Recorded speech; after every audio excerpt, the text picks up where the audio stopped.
Egg, ఘీ, chicken ఈ 3 తింటే హార్ట్‌కి ప్రమాదమా అనేది క్వెషన్. సో, ఎగ్, ఘీ, చికెన్ తింటే హార్ట్‌కి ప్రమాదం అనే మాట లేదండి. కాకపోతే మితిమీరి ఏది తిన్నా కూడా దాంట్లో ఉన్న పదార్థాల్లో కొన్ని ఎక్కువగా పేరుకొని మనకి ఇబ్బంది కలిగించే అవకాశం ఉంటుంది. అది అవకాశం మాత్రమే, అది ఈక్వేషన్ కాదు. అయితే ఎగ్ విషయానికి వస్తే చాలామంది మమ్మల్ని అడిగేది ఆ లోపల ఉన్న ఎల్లో తినాలా, బయట ఉన్న వైట్ తినాలా, ఇలాంటి క్వశ్చన్స్ వస్తాయి. ఎల్లోలో ఫ్యాట్ ఉంటుంది నిజమే, కానీ సాచురేటెడ్ ఫ్యాట్ అది చాలా ఎక్కువగా తింటేనే మనకి ప్రమాదం. ఇది కూడా ప్రమాదం అంటే అప్పటికప్పుడు వచ్చే ప్రమాదం కాదు. ఒక 10 ఏళ్ళుగా 5 ఏళ్ళుగా కంటిన్యూస్గా తింటే అప్పుడు కూడా కొంతమందికి అలా తిన్న వాళ్ళలో కొంతమందికి మాత్రమే ప్రమాదం. సో అందరికీ కాదు. ఒకటి. రెండవది ఏంటంటే ఎగ్ తిన్నప్పుడు వైట్స్ ఎక్కువగా తిని ఎల్లో 1, 2 తింటే పర్వాలేదు రోజుకి. సో ఎస్పెషల్లీ జిమ్ చేసేవాళ్ళు మీకు వాళ్ళకి ప్రోటీన్ రిక్వైర్మెంట్ ఎక్కువగా ఉంటుంది కాబట్టి సపోజ్ వాళ్ళు కనుక వేరే ప్రోటీన్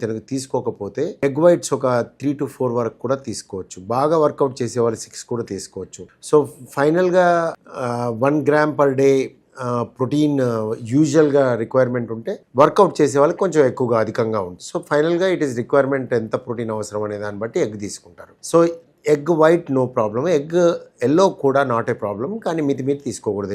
ఎగ్ ఎల్లో లిమిట్ చేయాలి. నెక్స్ట్ వచ్చేసి మీరు చికెన్ వచ్చేసరికి chicken is a protein. It is good for heart, good for overall health. So ఏ విధంగా మీకు అది నష్టం కలిగిస్తుంది? చికెన్ బిర్యానీ చేసినప్పుడు మీకు తెలిసిందే, బిర్యానీ రైస్ ఆయిల్ ఎక్కువగా కన్జ్యూమ్ చేయడం జరుగుతుంది, కార్బోహైడ్రేట్ ఎక్కువగా ఉండటం జరుగుతుంది. సో షుగర్ పేరుకునే అవకాశం ఎక్కువగా ఉంటుంది. సో కార్బోహైడ్రేట్ మితిమీరి తీసుకోకూడదు. సో ఈ విధంగా మీకు చికెన్ విషయంలో చికెన్ తీసుకోవచ్చు, కానీ దాని ఎమ్మటి వేరేవి లేకుండా చూసుకోవాలి. ఇంకోటి, చికెన్లో మీరు ఫ్రై చేసుకోకుండా, ఆయిల్ లేకుండా కబాబ్ లాగా చేసుకోవటం, మంట మీద చేసుకోవటం బెటర్. అగైన్ స్మోక్డ్ చికెన్ మంచిది కాదండి, కాకపోతే కబాబ్ ఈ టైప్ చికెన్స్ అయితే ఓకే. సో ఇంకోటి, చికెన్ మితిమీరి తీసుకోవద్దు, లిమిటెడ్గా తీసుకోవాలి. అగైన్ వర్కౌట్ చేసే వాళ్ళు కొంచెం ఎక్కువగా తీసుకున్నా పర్లేదు. సో ఇది చికెన్ గురించి.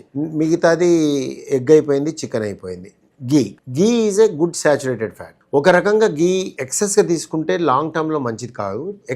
చాలా ఎక్సెస్గా అది మనం తీసుకోలేము. ఎందుకు తీసుకోలేమంటే ఘీ అనేది సెటైటీకి కలిగిస్తుంది, అంటే కడుపు నిండుగా అయిపోతుంది. సో ఘీ ఎక్కువగా తీసుకోలేరు ఎవరు కూడా. ఘీ కొంచెం తీసుకున్నాక, in fact that is the reason ghee add అవుతుంది మన ఫుడ్లో. ఘీ వేయడానికి కారణం ఏమిటి అంటే మీకు త్వరగా కడుపు నిండటానికి, మీకు టేస్ట్కే కాదు, మీకు రుచి ఒకటి, సెటైటీ కడుపు నిండు త్వరగా అవ్వటం, ఈ రెండిటి వల్ల మీకు దాని అడ్వాంటేజ్ ఉంటుంది. మితిమీరి తినకూడదు, అది మా అనుమానం లేదు.